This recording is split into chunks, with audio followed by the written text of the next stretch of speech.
नमस्कार दोस्तों, कहानियों की श्रृंखला में आज सुनेंगे सुप्रतिष्ठित लेखिका सुनीता जैन जी की कहानी 5 दिन।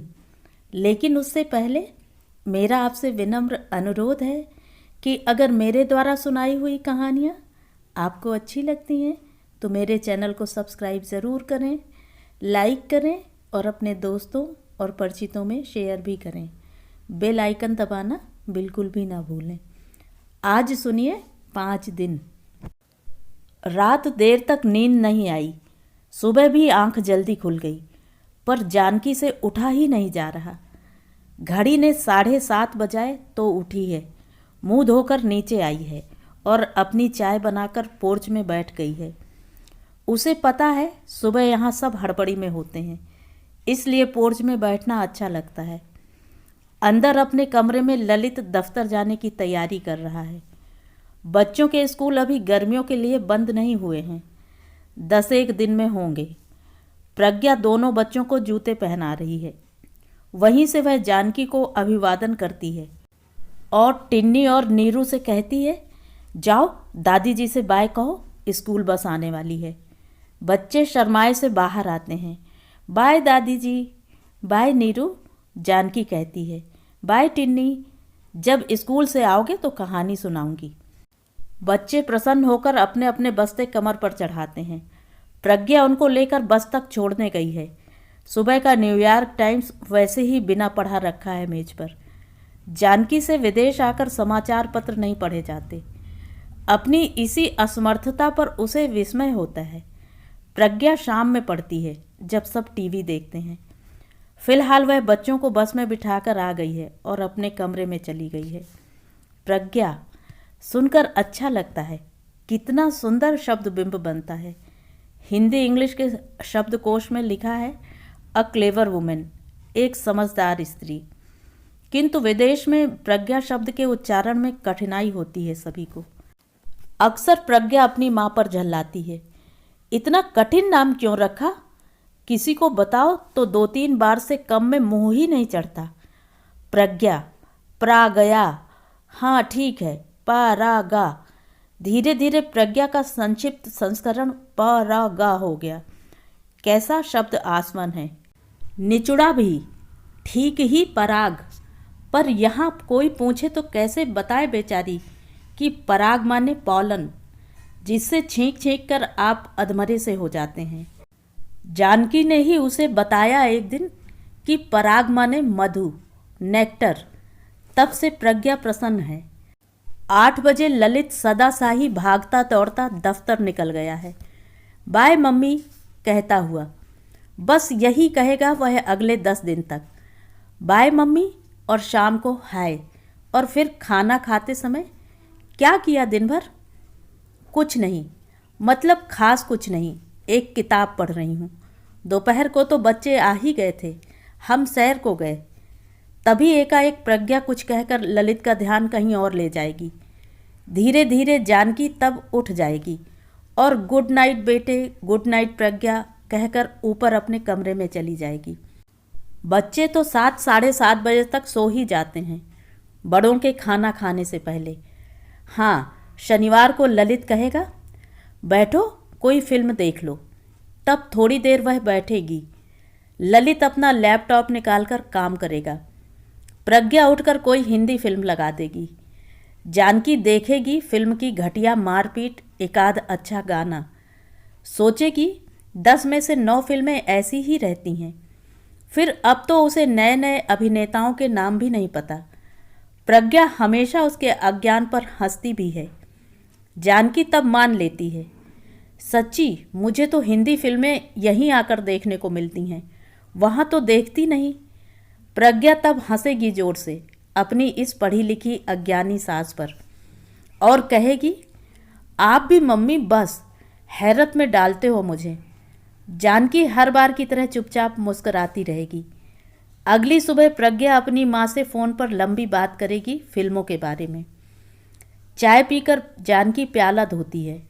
बच्चों के लौटने में अभी समय है। तब तक घर में केवल जानकी और प्रज्ञा ही है। नहाकर प्रज्ञा अभी बाहर आएगी। जानकी इस बार 2 वर्ष बाद आई है दिल्ली से। सोचती है 10 दिन रहेगी तो दोनों बच्चे उसे पहचानने लगेंगे। इन 2 वर्ष में नीरू भी भूल गई। 3 बरस की ही तो थी जब वह आई थी यहाँ पिछली बार। और टिन्नी तो वैसे भी बोलना नहीं जानता था, याद क्या रखता। अब वह 3.5 का है, नीरू 5 पार कर गई है। शायद दोनों बच्चे इस बार उसे ना भूलें। भूलेंगे क्यों नहीं, जाने कब फिर आना हो, समय का क्या भरोसा। प्रज्ञा तौलिए से बाल झटकती बाहर आती है। अकेले बैठी हैं? जैसे पूछा हो। खाली बैठी हैं? हाँ, जानकी हाथ पोंछती हुई कहती है। कुछ काम हो तो बताओ। नहीं, कोई काम नहीं। प्रज्ञा हर वर्ष यूं ही भूमिका बनाती है। आज जानकी को न्यू ईयर का 3रा दिन है। पिछले 2 दिन तो शनिवार इतवार था। ललित व बच्चे घर पर थे और वह स्वयं अभी जेट लेग में सोई सोई थी। फिर फ़ोन भी कितने आए। शिकागो से मीरा का, मम्मी आप आ गई? बच्चे बात करेंगे, दोनों नातियों से बात, कुछ लेखक मित्रों का फ़ोन, कई बार उसके पति भास्कर का फ़ोन फिलाडेल्फिया से, भारत से छोटे बेटे मनु का फ़ोन। ठीक पहुंच गई मम्मी? मम्मी? प्रज्ञा वापस आती है। फिर अकारण खिसियाई सी हंसी हंसती है। साथ में 2-3 कपड़े हैं, ये मैंने सिंगापुर में लिए थे, रैप अराउंड। इनका बड़ा चलन है। जानकी खोलकर देखती है। तहमत जैसा छपा हुआ नीला कपड़ा है, शायद महिलाओं की लुंगी हो। अरे, इन्हें कैसे पहनते हैं? हैरान पूछती है। प्रज्ञा कमर में कपड़ा लपेटती है, लंबा स्कर्ट सा बन जाता है। कपड़े की तनियाँ प्रज्ञा कमर में बांध लेती है, घूम घूम कर दिखाती है। अच्छा है ना? हाँ, तुम पर तो सभी कुछ अच्छा लगता है। सच बात है, प्रज्ञा पर कुछ भी फपता है। लेकिन मम्मी, यह मेरे लिए लंबा है, यहाँ तक होना चाहिए। चुटकी से प्रज्ञा कपड़ा उठाकर टखने तक लाती है। कोई 3 इंच बड़ा है। पहनने को मन करता है, पर 1.5 साल से ऐसी ही पड़ी हैं ये सब। छोटी कर दूं? जानकी पूछती है। हर वर्ष की तरह यह नाटक दोनों ओर से ऐसे ही चलता है। सच? आप कर देंगी? क्यों नहीं। मशीन निकाल दूं? मैं निकाल लूँगी, मुझे पता है कहाँ रखी है। बस प्रेस दे दो ताकि हैम को मोड़कर प्रेस कर लूँ ठीक से। 1 मिनट खड़ी रहो, निशान लगा लूँ। प्रज्ञा शायद अपनी समझदारी पर अपने को बधाई देती है मन ही मन। जानकी मशीन चलाते हुए मशीन का आनंद लेना चाहती है। कितने समय बाद मशीन चलाई है। वह जब भी अमेरिका आती है बस तभी। मशीन पैर से चलती है, हाथ से चलाने वाली होती तो और भी अच्छा होता। जैसे बचपन में अपनी माँ की मशीन हाथ से चलाती थी, खेल खेल में। दिल्ली में जानकी के घर में मशीन का अवसर ही नहीं बनता। जो करना होता है वह अम्मा उसकी पुरानी आया कर देती है पहले से। लो बिटिया, तुम्हार पेटीकोट सिल दी, गिर ना पड़ती, बखिया उधड़ी पड़ी थी। मनु सुनता तो हंसता। मम्मी को तो टाँका लगाना आता नहीं। अम्मा, तुम ना करो तो इनके कपड़े तो उधड़े पुधड़े ही पड़े रहें। चल रहने दे, तुझे क्या पता मैं क्या क्या कर सकती हूँ। वह मीठा झिड़कती। मालूम है, केवल ललित के घर में तो, यहाँ तो पढ़ाने और लिखाने से तुम्हें फुर्सत कहाँ। हाँ, ललित भैया की पसंद का कोई भी काम हो तो कर लोगी। मशीन चलाते चलाते जानकी सोचती है, ललित कहाँ कभी कुछ काम को कहता है। वे तो उसके कॉलेज के ज़माने की बातें थीं, जब हॉस्टल से घर आता था। माँ, यह बनाओ, वह ला दो, यह कर दो, और एक उत्सव सा होता था। ललित अमेरिका गया और जानकी पुस्तकों में। मनु जब तक चिकोटी लेता है। आज पुलाव बनाओ ना मंगौड़ी वाला। बनाऊंगी। मनु को पता है नहीं बना पाएंगी, या तो कोई मिलने वाला आ जाएगा या फ़ोन या कुछ और। पुलाव तो फिर अम्मा बनाएगी, जैसे कि और सभी काम करती है। नहीं रहा जाता तो मनु कह देता है, हाँ भाई, मैं ललित थोड़े हूँ। वह भारत आएगा तो भरवा भिंडी बनेगी, पकौड़ी बनेगी, मूंग दाल का चीला बनेगा। मशीन पर जानकी का हाथ रुक जाता है। मनु की याद आती है। कितना पास है वह दूर से भी, और ललित पास होकर भी उतना का उतना दूर। बीच में प्रज्ञा है, वह प्रज्ञा को प्रसन्न करते रहने में जुटी ही रहती है। जैसे प्रज्ञा की नाराजगी में ललित उससे और भी दूर हो जाएगा, और टिन्नी तो जैसे फिर खोजे ना मिलेगा। न नीरू का दादी जी ही सुनने को। मनु से कितनी चिरौरी करती है वह कि शादी कर ले, पर मनु माने तब तो। दोनों रैंप अराउंड छोटे कर जानकी उठती है, आवाज़ देकर कहती है, प्रज्ञा पहन कर देख लेना जरा। Perfect mummy. प्रज्ञा के बड़े बड़े दांत खिले दिखते हैं। हमें तो यकीन ही नहीं आता आप यह सब कर लेती हैं, वह कहती है। जानकी को पता है यह प्रशंसा अन्य कुछ करने का निमंत्रण भी है। वह कहती है, कुछ और काम हो तो निकाल देना, अभी तो मैं हूँ 5-6 दिन। आपको ही जिद है, प्रज्ञा कहती है। पूरी गर्मी ठहरिए ना। जानकी हंस देती है। दोपहर में तुम्हारा क्या खाने का मन है, बना दूं? जानकी पूछती है। नहीं मम्मी, प्रज्ञा कहती है, बच्चों को लेने जाऊंगी तो हम पिज़्ज़ा हट पर खा लेंगे। आप क्या लेंगी, बनाऊं? जानकी को सुनाई देता है, आपके लिए तो कुछ नहीं बनना। अरे मैं तो वही ग्रिल चीज़ बनाऊंगी अपना। तुम जाओ, समय तो हो ही रहा है बच्चों की छुट्टी का। प्रज्ञा जैसे छूटती है किसी अदृश्य जकड़न से और गैरेज से कार निकालती है। बड़ा सा घर है, 6 बेडरूम वाला। सफाई वाली कल आएगी। जानकी कुछ देर सन्नाटे को सुनती है, फिर धीरे धीरे उठकर बच्चों के यहाँ वहाँ छोड़े खिलौने बीनकर यथा स्थान रखती है। सोफ़ों के कुशन सीधे करती है। सिंक पर पड़े बर्तनों को डिशवाशर में चुनती है, फिर एक नज़र कमरे पर डालती है। कोई काम रह तो नहीं गया। काम की इतनी चिंता क्यों करती है जानकी? उसे कोई काम करने को कहा तो नहीं जाता। फिर यह कैसा भय है? वह क्यों अपनी सारी शख्सियत के बाद भी इतनी भय मारी है? क्यों ललित के घर में काम करने से उसे सुरक्षा का बोध होता है? क्यों उसे लगता है कि जितना यहाँ खाती है उतना काम उसे कर लेना चाहिए? रसोई का काउंटर गीले कपड़े से पोंछ जानकी अपने कमरे में लेटती है। उसे पता है दोपहर में प्रज्ञा कच्चे मीट का बड़ा सा पैकेट फ्रीजर से निकालकर सिंक में रख देगी ताकि वह शाम को पकाया जा सके। ललित तो अभी भी शाकाहारी है, प्रज्ञा और बच्चे नहीं। पकते ही मीट की गंध सारे घर में फैलेगी। उससे बचने के लिए जानकी बच्चों को लेकर सैर को निकल जाएगी। मीट को चाकू से जब प्रज्ञा काटती है तो जानकी को कई घंटे मतली होती है। वह इलायची मुंह में डाल अपना मन ठीक करती है। चाहती है उतनी देर उसे रसोई में न जाना पड़े, पर ऐसा कहीं संभव है? रसोई तो यहाँ घर के बीचों बीच है, बिना दरवाजे की, कहीं से भी दिखाई देती है। प्रज्ञा को ललित ने कहा भी था, मम्मी जब होती हैं ना पकाया करो। उसके बाद बड़ी देर तक प्रज्ञा की आवाज़ का गुस्सा और क्यों हवा में तैरता रहा था। अब ललित कुछ नहीं कहता, चुप है, और जानकी तो कभी बोली ही नहीं।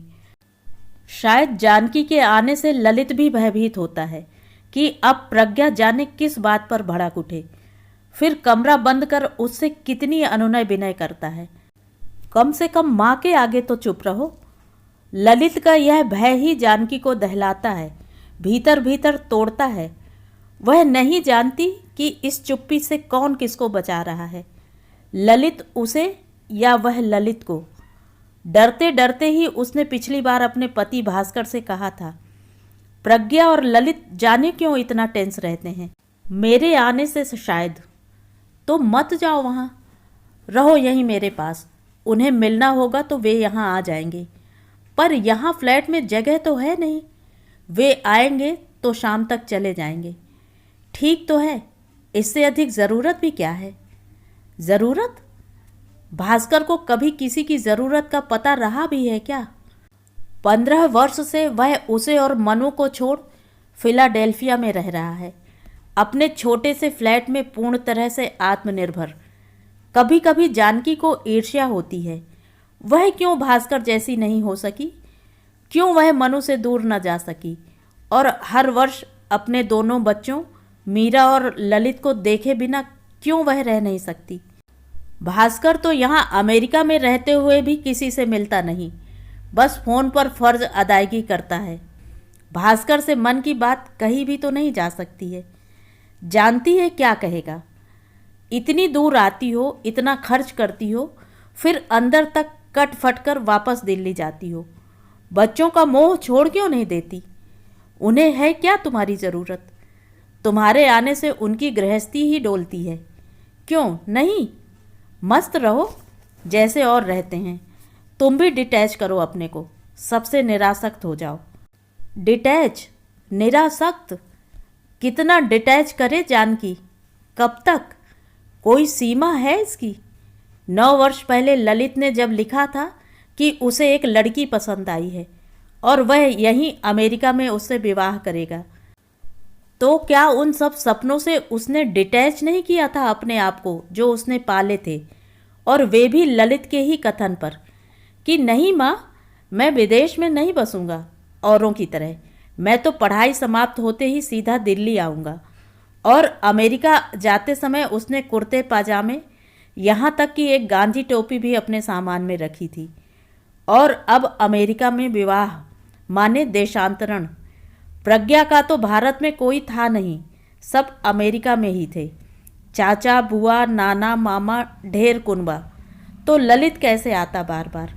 जानकी ही जाती है जब रहा नहीं जाता, सहा नहीं जाता।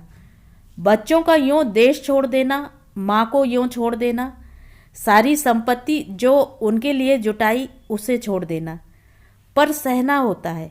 और भास्कर कहता है डिटैच करो, जैसे वह स्वयं को डिटैच कर ललित और मीरा के अमेरिका बस जाने के बाद अमेरिका चला आया।